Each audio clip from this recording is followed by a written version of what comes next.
Today is October 27th, 2020. My name is Alicia Hutching. I'm a student at the University of Maryland Global Campus, currently enrolled in the DBA 800 course under the direction of Dr. M.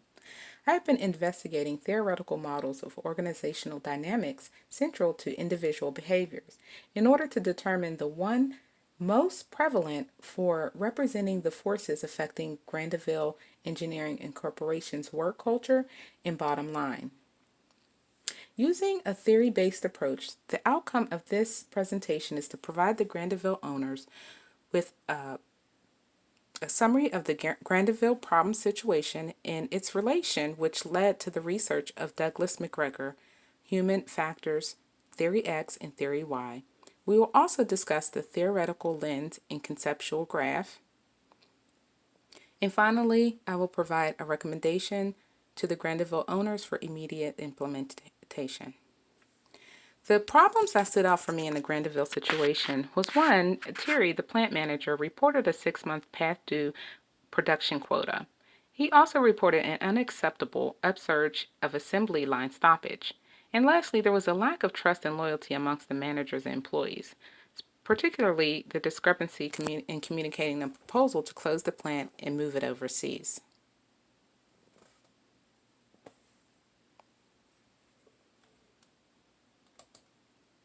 In my theoretical research, I thought it was important to understand what is theory. According to literature provided by the University of Maryland, theories are steadily evolving and are necessary fragment used to form an explanation of social phenomena within the social sciences. So why theory? Theory is a resource for guiding research. Without theory, research lacks direction because theory explains and predicts what is happening. According to Sotheby, the final role for theory is its ability to legitimate knowledge. What are components of theory? The first component of 6 is postulates, which are a set of assumptions or ideas about human nature and that are assumed to be true. Descriptions are necessary for theory to work without creating ambiguity. Linking statements. Theory will clearly connect one part of reality to another. Process statements. Theory will demonstrate in sequential order a phenomenon being examined. Boundary conditions. Theory should be basic and can be practical across a wide range of circumstances and cultures. Explanation is the final component, which explains that theory will deliver the why and how of a phenomenon being examined. Keep in mind the explanation convincingly and indisputably argues the assumptions, descriptions, linking statements, process statements, and boundary conditions listed above. Let's talk about Douglas McGregor's Theory X and Theory Y. According to McGregor's 1960 book, The Human Side of Enterprise, he defines Theory X managers as believing that their employees generally have no interest in working and therefore must be micromanaged.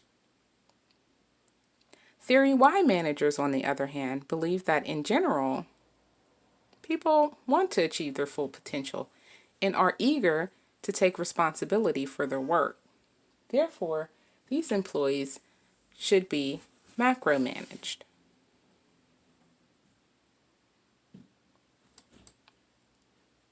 I also included Maslow's 1940 hierarchy of needs. It's a motivational theory in psychology. For all intents and purposes, is the outcome of theory Y. Maslow's hierarchy of needs is a practical managerial approach in which managers believe the individual and organizational goals are achieved simultaneously. In conjunction to theory Y, Maslow's hierarchy of needs is presented as supporting evidence because McGregor's theory X and Y, congruent to Maslow's hierarchy of needs, are both enriched in the theory of motivation.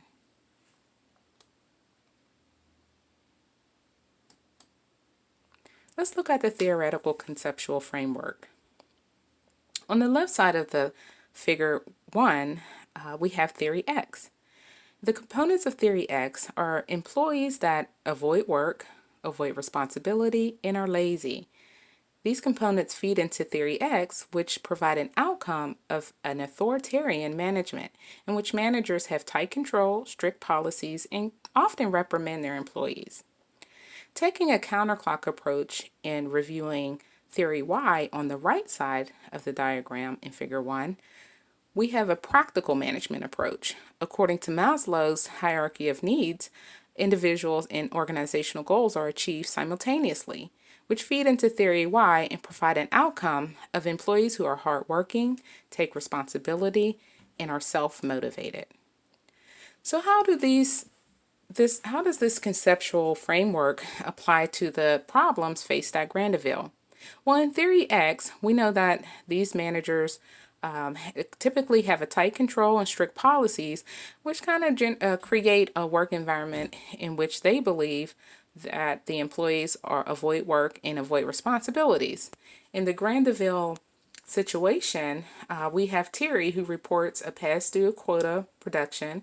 We have lack of trust and loyalty amongst the managers and employees, and an unacceptable upsurge of the assembly line stoppage. When we look at how theory Y applies to the Grandville situation, we know that these managers take a practical approach in that their employees are hardworking, take responsibility, and are self-motivated. This is evident in the fact that Grandville was a rising company which started with 8 employees and derived to a workforce of some 1,500 employees. There were promotional opportunities, and the Whiz Kids group was created, which produced a product highly sought after in the industry, proficient in attaining vast savings in fuel and energy costs for the machines using them. The limitations that aren't discussed in the theoretical framework is the confrontation between the employees and management during a company town meeting. And this really